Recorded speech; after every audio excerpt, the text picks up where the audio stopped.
来，我来教大家怎么看这个表带是不是真皮的。就这种自然的、无序的肌理和褶皱是压花压不出来的。万宝龙女表宝皙系列，就这个表换完表带就跟重返18岁一样。这个状态呢是他刚送来的时候，大家看反差是不是挺大的？而且这个女表啊，有的时候往往它比男表带的还狠。打开后盖我就发现它有进水的嫌疑，而且表径的中间有一圈金属碎屑，对应的就是机芯的自动陀。然后我就先把自动系统拆下来，发现这个轮子锈在上边了。这个对于动力要求没那么高的话，在不换零件的情况下，除了锈还能继续用。然后安全的起下表针，发现栏杆指针受磁，这个削个磁就可以解决问题了。然后来到机芯更深处的地方，看这个中心秒轮轴孔的润滑油变质老化具象化了。那么它对于轴头有什么影响呢？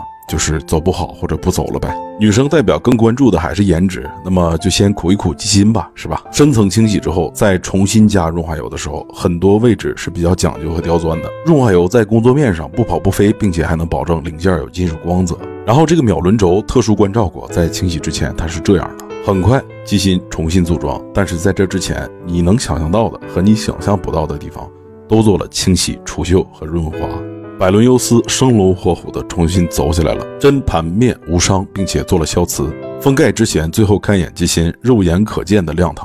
走时精准度测试合格，防水测试也合格。最后咱们看这个外圈的钻，因为超声波清洗也亮了不少。新做的表带贴合手腕的部分也是真皮的，这个颜色呢应该叫冰川蓝吧。最重要的还是这个自然的肌理和褶皱，摸上去也很柔软。